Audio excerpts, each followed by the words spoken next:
Justice League, 12A, verdict, relegate them now. Film stars don't die in Liverpool. 15, verdict, improbable but touching. The last movie from the so-called DC Extended Universe, Wonder Woman, came out this year to positive reviews, some of which verged on the rhapsodic. Audiences flocked to see it. But Justice League, the fifth film in the DC series, makes it worth flocking in the opposite direction. Unfortunately, the universe might not be extended enough to avoid it. It aims to be a kind of superhero version of the Magnificent Seven, with Batman, Ben Affleck, assembling a team of all the talents to foil the dastardly Steppenwolf, an enormous fiend, voiced by Siren Hines, with a battalion of flying demons at his disposal. Steppenwolf wants to harness the power of 3 mysterious glowing boxes to unleash Armageddon, and long before the end I rather hoped he might, especially when he came up against the Flash, Ezra Miller, whose role as the film's comic relief is horribly misjudged. Every time he makes another wisecrack, you want to throw him at a wall. When Steppenwolf does just that, I had to suppress a cheer. The original director was Zack Snyder, who had to withdraw in the most tragic of circumstances after his daughter killed herself.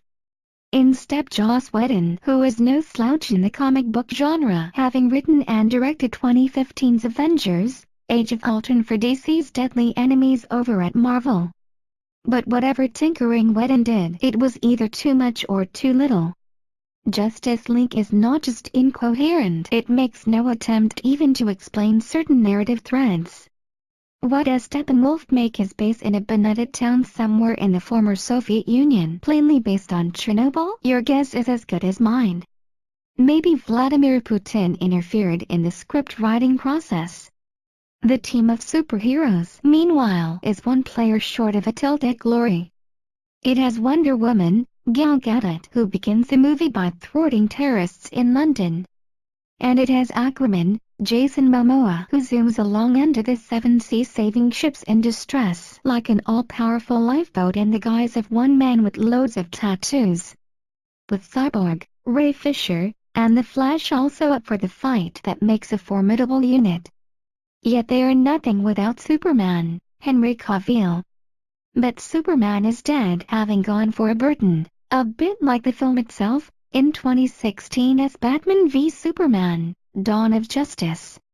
It hardly counts as a spoiler, since Cavill's name looms large on the credits, to let on that Superman is duly exhumed and quickly looks about as hale and hearty as any self-respecting superhero.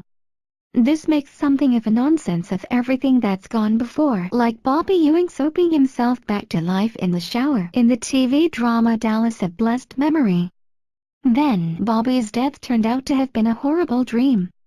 Here, Superman just needs some mates to dig him up. Soon he is reunited with Lois Lane, Amy Adams, for a clinch in a field of corn, one of the corniest fields you'll ever see. Ingrid Goes West, 15. Is the blackest of comedies about a modern world skewed by an obsession with social media. Aubrey Plaza excels as Ingrid, a disturbed young woman who is preoccupied with the Instagram feed of pretty, popular Taylor Sloan, Elizabeth Olsen, and moves to California to be near her.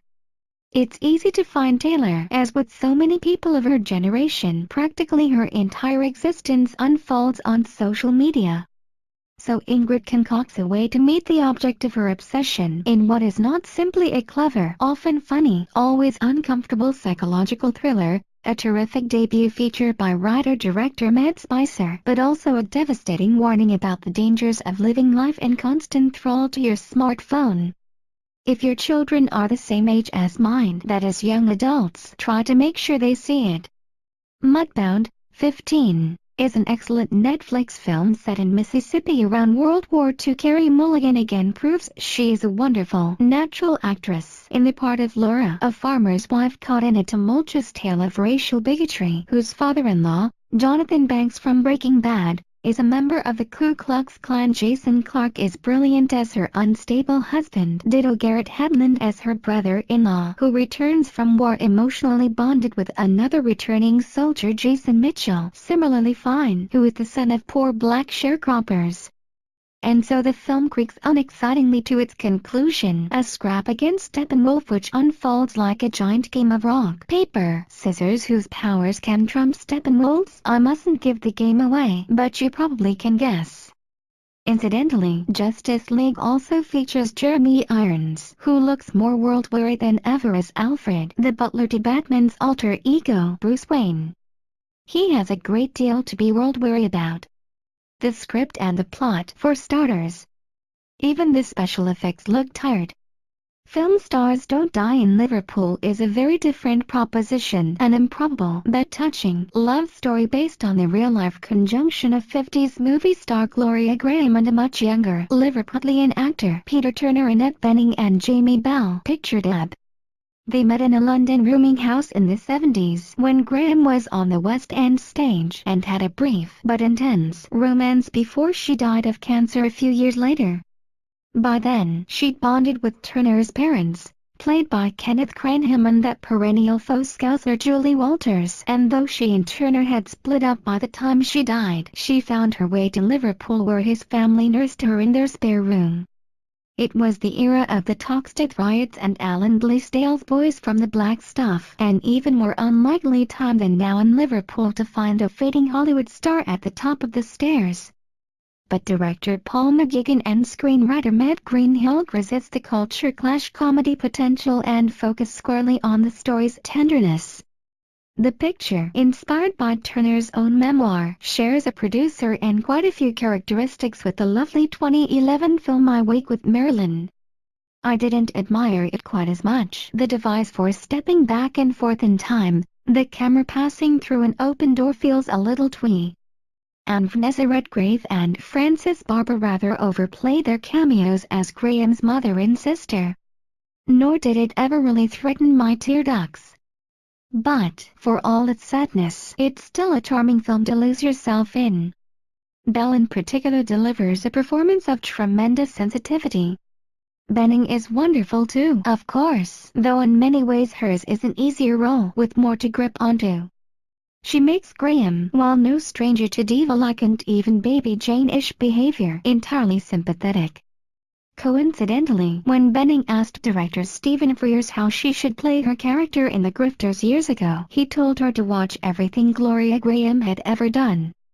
This film has taken decades from conception to screen, but to Bening, it must feel as if it was meant to be.